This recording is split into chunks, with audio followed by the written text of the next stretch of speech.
24 movie side channel நண்பர்கள் அனைவருக்கும் வணக்கம். இன்னைக்கு நம்ம பார்க்க போறது தலைவன் அப்படிங்கிற சூப்பரான ஒரு மலையாள படத்தை பற்றி தான் பார்க்க போறோம். இந்த படத்தோட கதை என்னன்னா, ஒரு ஸ்டேஷன்ல இன்ஸ்பெக்டருக்கும் எஸ்ஐக்கும் ஈகோ சம்பந்தமான நிறைய விஷயம் போயிட்டு இருக்கு. அந்த டயத்துல இன்ஸ்பெக்டரோட வீட்டு மாடியில இறந்து போன ஒரு பொண்ணோட உடல் கிடைக்குது. போலீஸ் அவரை அரெஸ்ட் பண்ணி ஜெயில போறாங்க.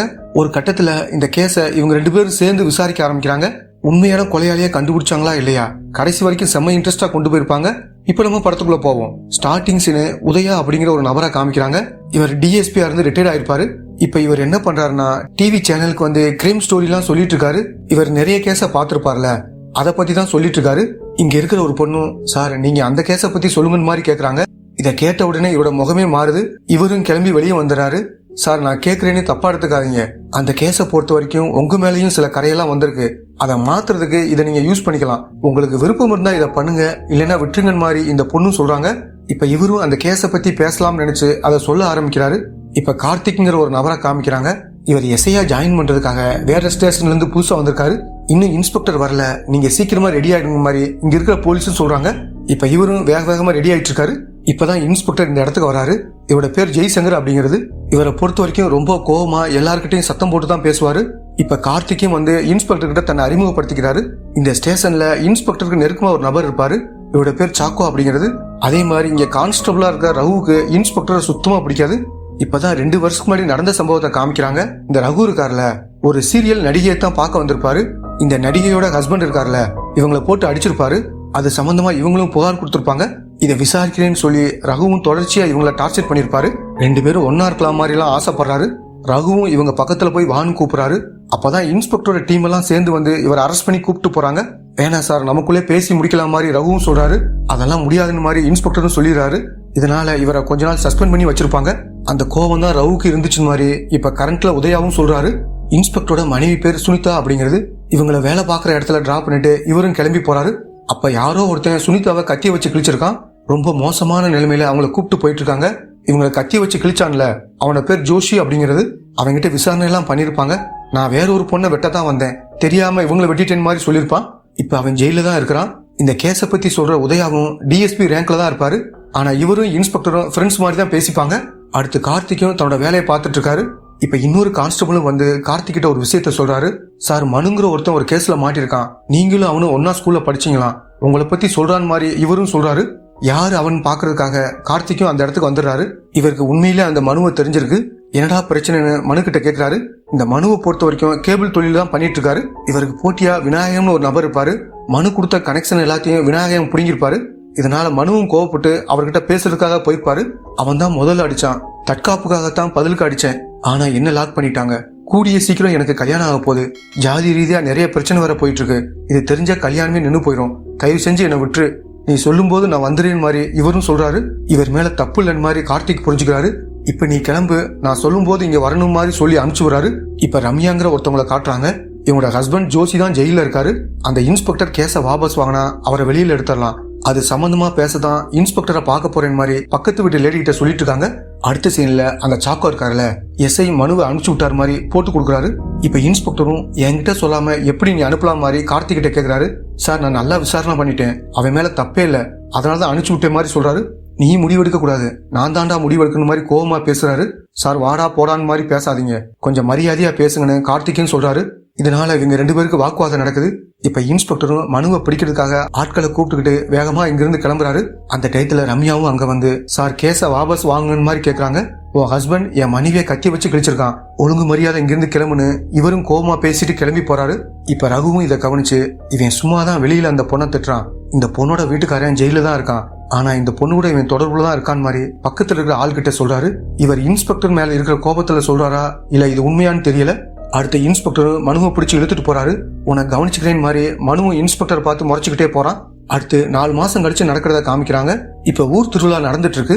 சுனிதாவுக்கு ஒரு அண்ணன் இருக்காரு போல, அவர் வீட்டுக்கு போற மாதிரி பிளான் வச்சிருப்பாங்க. இதை பத்தி தன்னோட ஹஸ்பண்டுக்கும் சொல்லியிருப்பாங்க. இப்ப இன்ஸ்பெக்டரும் ஃப்ரெண்டு உதயாவுக்கு கால் பண்ணி நைட்டு சரக்கடிக்கலாம் வாங்கன்னு மாதிரி கூப்பிடுறாரு. அடுத்த சீன்ல மனுவும் ஜெயில இருந்து வெளியே வந்துடுறாரு. ஜெயில 2 பேரும் பழகிருப்பாங்க போல, அவங்க கூட சேர்ந்த மாதிரி தான் வெளியே வராரு. வீட்டுக்கு வான்னு அப்பா அம்மாவும் கூப்பிடுறாங்க. வேலை இருக்கிற மாதிரி சொல்லிட்டு அவங்க கூட கார்ல கிளம்பி போறான். இப்ப இன்ஸ்பெக்டரும் லீவ் போட்டிருக்காரு போல.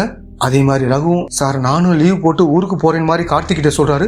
எந்த ஊருக்கு போறேன் மாதிரி இவரும் கேக்குறாரு. இந்த ரகு முதல்ல ஒரு ஊர் பேரை சொல்லிட்டு அதுக்கப்புறம் மாத்தி வேற ஊர் பேரை சொல்றாரு. ஏன் இப்படி மாத்தி பேசுறாருன்னு கார்த்திக்கும் யோசிக்கிறாரு. அடுத்த சீன்ல இவங்க 2 பேரும் சரக்கு அடிச்சிட்டு இருக்காங்க. கூட சாக்கோவா இருக்காரு.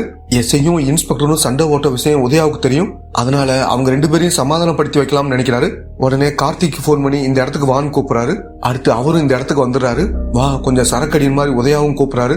இல்ல சார் நான் டியூட்டில இருக்க மாதிரி கார்த்திக்கும் சொல்றாரு. ஏன் தேவையில்லாம 2 பேரும் சண்டை ஓட்டுக்கிறீங்க, ஒன்னா வேலை பாக்குறீங்க, சமாதானமா போங்கன்னு மாதிரி இவரும் சொல்றாரு. சார் என் மேல எந்த தப்பும் இல்ல, சொல்லி புரிய வைங்கன்னு மாதிரி இவரும் சொல்றாரு. இதை கேட்டு இன்ஸ்பெக்டரும் கோவப்படுறாரு. உதயனால இவங்க 2 பேரையும் சமாதானப்படுத்த முடியல. மறுநாள் காலையில இன்ஸ்பெக்டர் ஒய்ஃபு கிட்ட பேசிக்கிட்டே மொட்டை மாடிக்கு வராரு. அப்ப பிளம்பர் ஒருத்தர் அந்த இடத்துக்கு வராரு. சரி சீக்கிரமா இன்னைக்கு வேலையை முடிச்சிடணும் மாதிரி இவரும் பிளம்பர் கிட்ட சொல்றாரு. இப்ப பிளம்பரும் உள்ள வந்து வேலை பார்த்துட்டு இருக்காரு. அப்ப மாடியில ஏதோ விழுகிற மாதிரி சவுண்ட் கேக்குது. என்ன ஏதுன்னு பாக்குறதுக்காக மாடிக்கு வந்துட்டு இருக்காரு.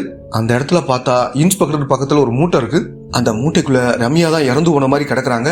இத பார்த்த பிளம்பரும் அதிர்ச்சி ஆகி அங்கிருந்து ஓடுறாரு. ஓடி போய் எல்லார்கிட்டையும் இந்த விஷயத்த சொல்றாரு. எல்லாரும் வேகமா இந்த இடத்துக்கு வந்துடுறாங்க. ஒருவேளை இவர் தான் இந்த கொலையை பண்ணிருக்காரு மாதிரி யோசிக்க ஆரம்பிக்கிறாங்க. அடுத்து போலீஸ் எல்லாரும் வீட்டுக்கு வந்துடுறாங்க. உதயாவும் இங்க வந்துடுறாரு. நைட்டு உதயா வீட்டுக்கு வந்தாருல, அதை பத்தி வெளியே சொல்ல வேணாம் மாதிரி கார்த்திக் கிட்ட சொல்றாரு. மேல அதிகாரி கேட்டா என்னால பொய் சொல்ல முடியாது, உண்மையத்தான் சொல்வேன்னு இவரும் சொல்றாரு. இந்த கேஸ விசாரிக்க நேரடியா எஸ்பி இங்க வந்துடுறாரு. இப்ப போலீஸ் நாயை வச்சு செக் பண்ணி பாக்குறாங்க. ஆனா பிரயோஜனமா எதுவுமே கிடைக்க மாட்டேங்குது. அடுத்து எஸ்பியும் இன்ஸ்பெக்டர் வந்து பேச ஆரம்பிக்கிறாரு. அந்த ரம்யாவை ஏற்கனவே தெரியுமான்னு மாதிரி கேக்குறாரு. தெரியும் சார், அந்த பொண்ணோட ஹஸ்பண்ட் மேல போட்டிருந்த கேஸ வாபஸ் வாங்கணும் மாதிரி அடிக்கடி என்கிட்ட வந்து பேசுவாங்க, அப்படித்தான் தெரியும்னு இவரும் சொல்றாரு. நேத்து 4 மணிக்கு ரம்யா இங்க வந்தாங்க மாதிரி இன்ஸ்பெக்டரும் சொல்ல ஆரம்பிக்கிறாரு. 4 மணி இருக்கும், இவங்க மட்டும் தனியா இந்த இடத்துக்கு வந்திருக்காங்க. வந்தவங்க இந்த கேஸ வாபஸ் வாங்கணும் மாதிரி சொல்றாங்க. உங்களுக்கு பணம் வேணா தரேன் மாதிரி சொல்லி அழுதுட்டு இருக்காங்க.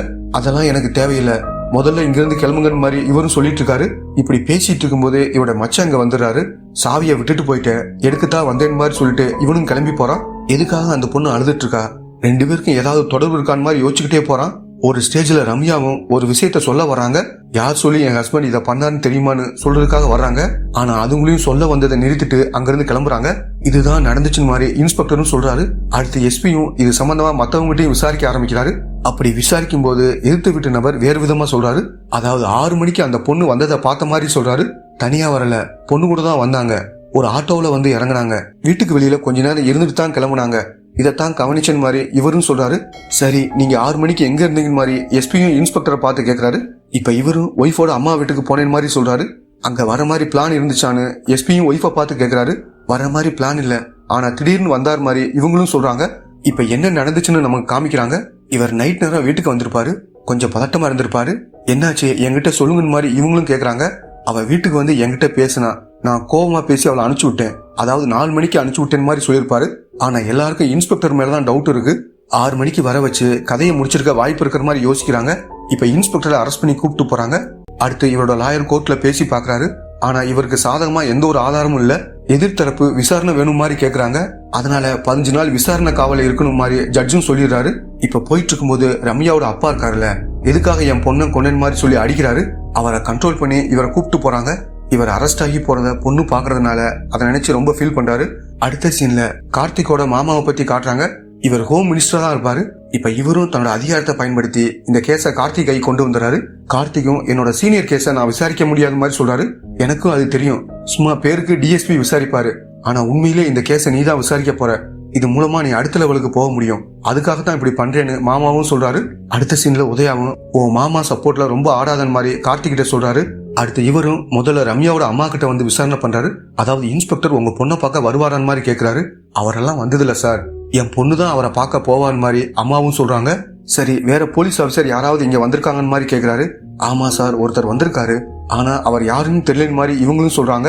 இப்ப ஜெயில இருக்க இன்ஸ்பெக்டரும் ஒரு விஷயத்த யோசிச்சு பாக்குறாரு. இவர் மாடிக்கு போனப்ப ஒரு மூட்டை இருக்கிறத பாக்குறாரு. என்னன்னு பாக்கும்போது ரம்யா அதுல இறந்து கிடக்குறாங்க. இவரும் அதிர்ச்சியாகி பின்னாடி போயிருப்பாரு.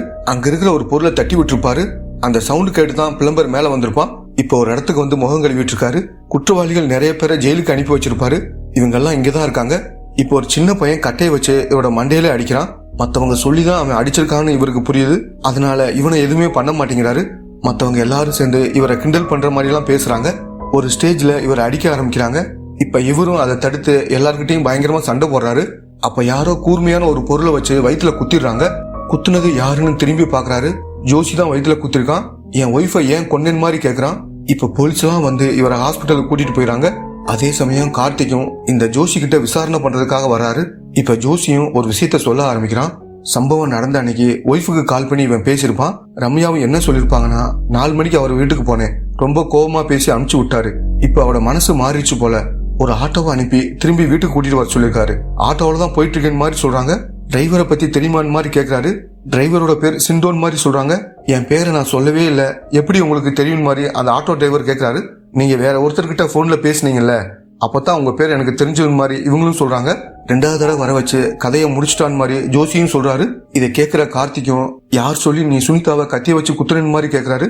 இவனும் ஏதோ ஒரு பேரை சொல்ல வர்றான். சட்டுன்னு நான் தெரியாம தான் அவங்களை குத்துறேன் மாதிரி சொல்லி சமாளிக்கிறான்.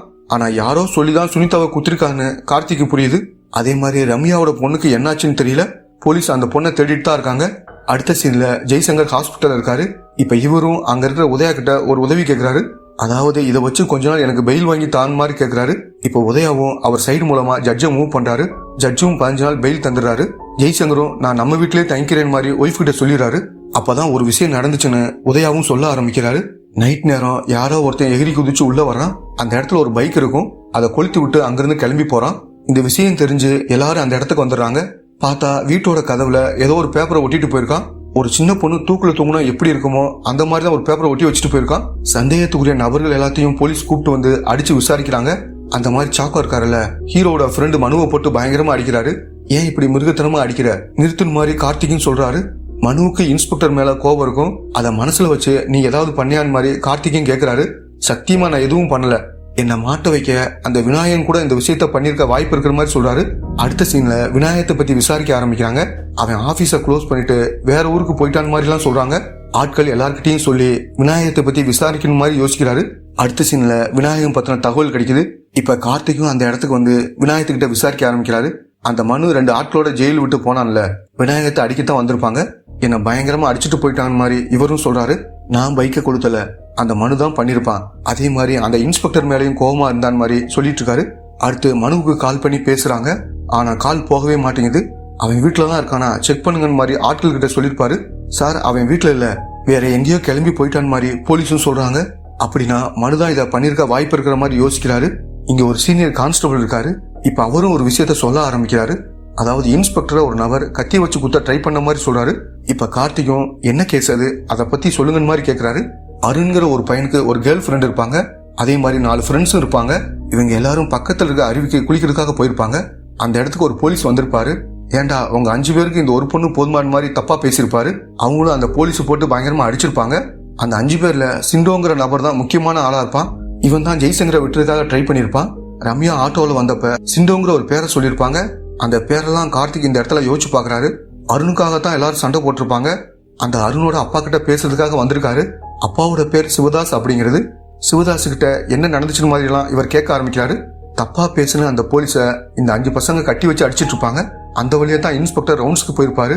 என்ன பைக் தனியா நிக்குதுன்னு செக் பண்றதுக்காக உள்ள வந்திருப்பாரு. அப்பதான் இந்த விஷயத்தை பார்த்து பயங்கரமா டென்ஷன் ஆயிருப்பாரு.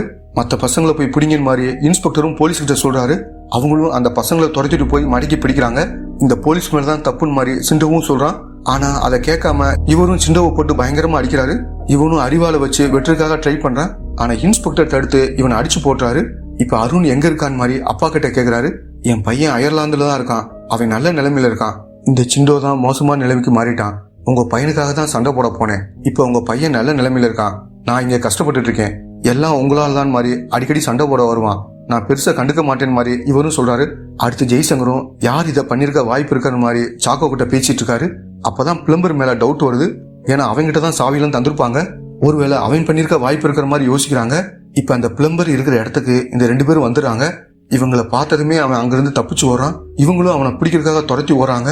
ஒரு ஸ்டேஜ்ல அவனும் தப்பிச்சிடறான். ரம்யா ஒரு ஆட்டோல போனாங்கல்ல, அதை கண்டுபிடிங்கிற மாதிரி கார்த்திக் சொல்லியிருப்பாரு. இப்ப ட்ரேஸ் பண்ணி அந்த ஆட்டோட நம்பரை கண்டுபிடிச்சிடறாங்க. அது மூலமா அட்ரஸ் தெரிஞ்சிருது. இப்ப அந்த அட்ரஸ் இருக்கிற இடத்துக்கு எல்லாரும் வந்து கதவை தட்டுறாங்க. கதவை திறந்து வர்றது வேற யாரும் இல்ல, ரகு தான். ரகுவும் ஃப்ரெண்டை பார்க்கத்தான் வந்திருக்காரு போல. அந்த ஃப்ரெண்டு தான் இந்த வீட்டோட ஓனரா இருப்பாரு. ஓ, நீங்க இங்கதான் இருக்கீங்களான்னு மாதிரி கார்த்திகையும் கேட்கிறாரு.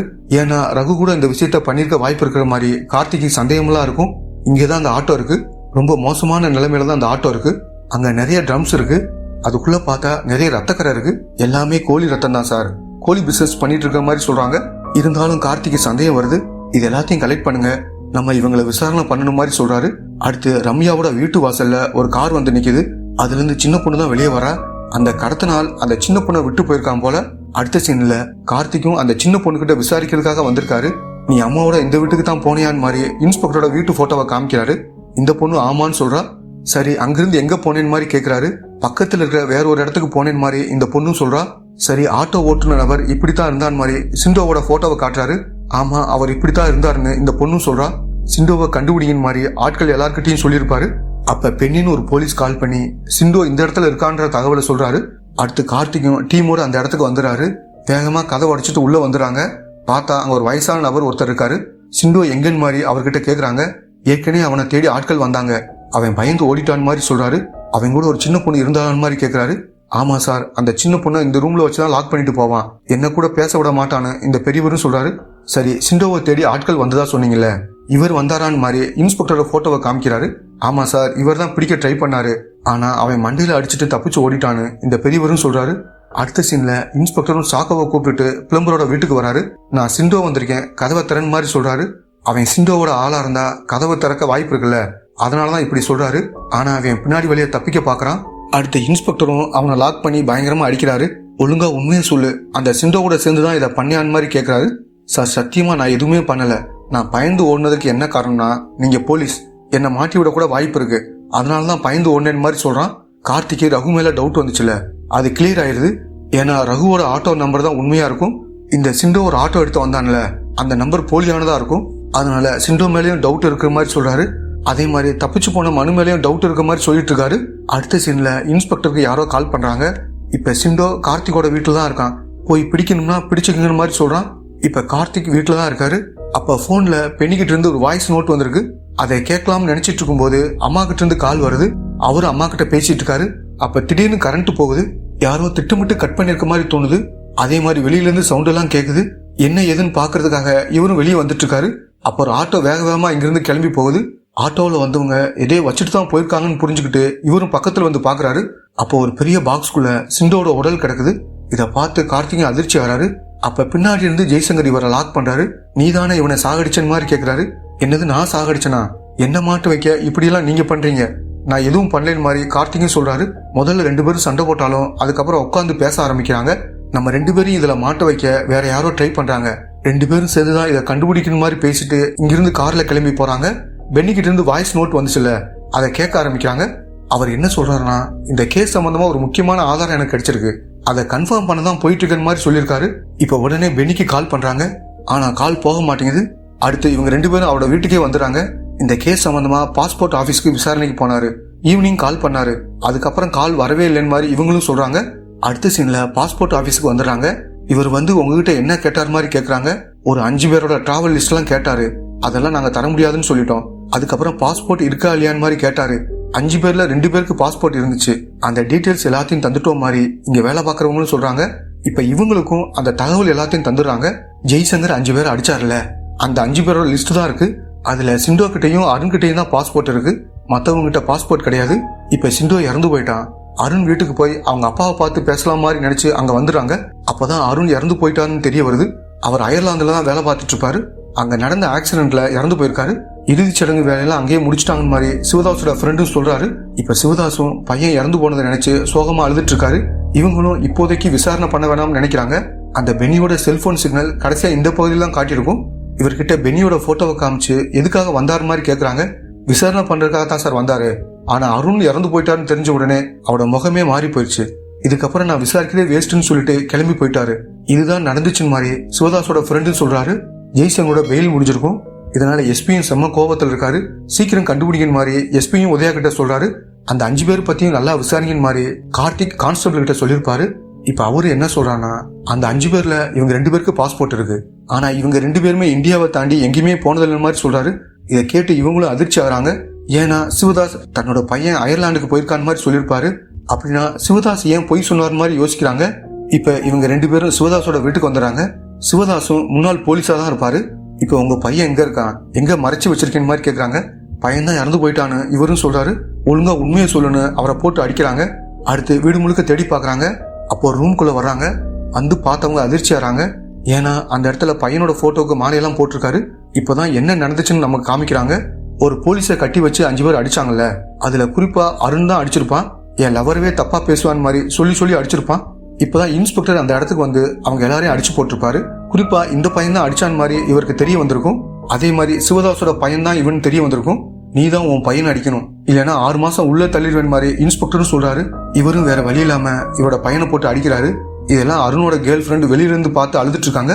லவர் முன்னாடி அடி வாங்கினால அவமானமா நினைச்சு அருண் தூக்குல தொங்கிறாரு. இத பாக்குற சத்யதாசனால ஏத்துக்க முடியல. சம்பந்தப்பட்ட எல்லாரையும் பழி வாங்கணும் முடிவு பண்றாரு. அதனால பையன் வெளிநாட்டுக்கு போயிருக்கான் மாதிரி கொண்டு வந்துடலாம்னு நினைக்கிறாங்க. சிவதாசும் ஃப்ரெண்டும் சேர்ந்து தான் இதெல்லாம் பண்ணிருப்பாங்க. இப்ப இவங்க 2 பேரும் சேர்ந்த மாதிரி கார்த்திகையும் இன்ஸ்பெக்டரும் போட்டு அடிக்கிறாங்க. இவங்களும் தடுத்து பதிலுக்கு சண்டை போடுறாங்க. ஒரு கட்டத்துல இவங்க 2 பேரும் சேர்ந்து அவங்கள லாக் பண்ணிடுறாங்க. உண்மையிலே சுனிதாவை ஜோசி மூலமா கத்திய வச்சு குத்த சொன்னது சிவதாஸ் தான். ஜோசி இருக்காருல, தன்னோட ஒய்ஃப் ரம்யா கிட்டையும் இதை பத்தி சொல்லியிருப்பாரு. இந்த விஷயம்லாம் சிவதாஸுக்கு தெரிய வருது. எதுக்காக உன் ஒய்ஃப் கிட்ட சொன்ன மாதிரி கேட்கிறாரு. நீங்க பணம் தராம போயிட்டீங்கன்னா என்ன பண்றது, அதனாலதான் ஒய்ஃப் கிட்ட சொன்னேன், அவ யாருக்கிட்டையும் சொல்ல மாட்டான்னு மாதிரி சொல்றாரு. ரம்யா இதை பத்தி வேற யாருக்கிட்டையும் சொல்ல வாய்ப்பு இருக்கா, அதை பத்தி விசாரின் மாதிரி வேற ஒரு ஃப்ரெண்டு கிட்ட சொல்லியிருப்பாரு. அந்த ஃப்ரெண்டும் புகார் கொடுக்குற மாதிரி ஸ்டேஷனுக்கு வந்திருப்பாரு. அப்பதான் ரகு இருக்கார்ல, ரம்யாவுக்கும் இன்ஸ்பெக்டருக்கும் தொடர்பு இருக்கிற மாதிரி சொல்லியிருப்பாரு. அதே மாதிரி அந்த பொண்ணு இன்ஸ்பெக்டர் அடிக்கடி மீட் பண்றா, உண்மையை சொல்ல வாய்ப்பு இருக்கிற மாதிரி ஃப்ரெண்டும் சொல்லிடுறாரு. அதனால ரம்யாவை ஏதாவது பண்ணணும்னு யோசிக்கிறாரு. இவர் தான் சிண்டோவை அமுச்சு விட்டுருப்பாரு. இவனும் இன்ஸ்பெக்டர் தான் உங்களை கூப்பிட்டு போக சொன்னாரு, வாங்க போகலாம் மாதிரி கூப்பிட்டு போயிருப்பான். ஜெய்சங்கர் வீட்டுல இல்லைன்னு தெரிஞ்சுதான் கூப்பிட்டு போயிருப்பான். இவனோட போன் ஒர்க் ஆகாத மாதிரி நடந்துக்கிறான். ரம்யாவோட போன் சிக்னல் இங்கேயே கட் ஆகணும் மாதிரி நினைக்கிறான். அதனால சிம்மை மாத்திட்டு சைலண்டா போனை கொடுத்துட்றான். அவர் பக்கத்துல போக தான் வாய்ப்பு இருக்குன்னு சொல்லி சிவதாஸ் வீட்டுக்கு கூப்பிட்டு வந்துடுறான். அங்க சிவதாசும் ஃப்ரெண்டும் இவங்களை லாக் பண்ணிடுறாங்க. நான் யார்கிட்டயும் சொல்லவும் மாட்டேன், என்னை விட்டுருங்கன்னு மாதிரி கெஞ்சுறாங்க. ஆனா இவர் இருக்காருல, ரம்யாவோட கதையை முடிச்சிடுறாரு. பொண்ணு கொஞ்ச நாள் பாத்துக்கன் மாதிரி சிண்டோ கிட்ட சொல்லியிருப்பாரு. அதே மாதிரி சிண்டோ இருக்காருல, கிரேன் ஆபரேட்டர் வேலை தான் பாத்துட்டு இருப்பான். இவர் கிரேன் மூலமா தான் ரம்யாவோட உடலை அந்த வீட்டுக்கு கொண்டு போயிருப்பாரு. அந்த சின்ன பொண்ணை விட்டுன்னு சிவதாஸ் சொல்லியிருக்க மாட்டாரு, இந்த சிண்டோவே விட்டுருப்பான். எதுக்காக அந்த பொண்ணை விட்டேன் மாதிரி சிவதாஸ் கேட்கிறாரு. அந்த பொண்ணு எப்ப பாரு அழுதுகிட்டே இருந்தா, எனக்கு கடுப்பா இருந்துச்சு, உங்களால நான் தான் பெரிய பிரச்சனையில மாட்டிருக்கேன், எனக்கு நிறைய பணம் வேணும் மாதிரி கேட்கறான். இது வேலைக்கு ஆகாதுன்னு நினைச்சு இவனோட கதையை முடிச்சிருப்பாரு. அடுத்து கார்த்திக் வீட்டுல இவனை கொண்டு போய் போட்டிருப்பாரு. ஜெய்சங்கருக்கு கால் பண்ணி கார்த்திக் வீட்டுக்கு போக சொன்னது இவரோட வேலையாத்தான் இருக்கும். அதே சமயம் ரம்யாவோட அம்மா வேற ஒரு போலீஸ் கிட்ட பொண்ணு பேசுனதை பார்த்ததா சொன்னாங்கல்ல, இந்த சிவதாஸ் கிட்ட பேசுனதை தான் பார்த்ததா சொல்லியிருப்பாங்க. அந்த அருண் வெளிநாட்டுக்கே போகலன்ற விஷயத்த பென்னி கண்டுபிடிச்சிருப்பாரு. அதனால பென்னியோட கதையை முடிச்சிருப்பாங்க. அந்த பையனோட உடலை யாருக்கும் தெரியாம வீட்டுக்குள்ளதான் புதைச்சிருப்பாங்க. இப்ப எல்லா விஷயமும் போலீஸ்க்கு தெரிய வந்துருது. ஜெய்சங்கர் அவர் மேல விழுந்த கரையெல்லாம் தொடச்ச மாதிரி காமிக்கிறாங்க. இது எல்லாத்தையும் உதயா பேசியிருப்பாரு. இப்ப டிவில இதெல்லாம் காமிக்கிறாங்க. இதோடு இந்த கதை முடியல, இதை தாண்டி நிறைய விஷயம் இருக்கு, இது அடுத்த எபிசோட்ல சொல்றேன் மாதிரி உதயாவும் சொல்றாரு. இவர் சொன்ன விஷயத்த இவரும் டிவில பாத்துட்டு இருக்காரு. அப்படி பாத்துட்டு இருக்கும்போது யாரோ இவரை கொண்டிருக்காங்க மாதிரி காட்டுறாங்க. இப்ப இந்த கேஸை விசாரிக்க இவங்க 2 பேரும் அந்த இடத்துக்கு வந்துடுறாங்க. அப்ப வெளியில நிறைய பேர் இருக்காங்க. அந்த கூட்டத்துல இது சம்பந்தமான ஸ்டோரி எல்லாம் கலெக்ட் பண்ற ஒரு நபர் இருக்காரு. அவர் லைட்டா சிரிச்சுக்கிட்டே அந்த இடத்த பாக்குறாரு. ஒருவேளை இந்த கொலையில இவருக்கு சம்மந்தம் இருக்கான்னு தெரியல. இதோட இந்த படம் முடியுது.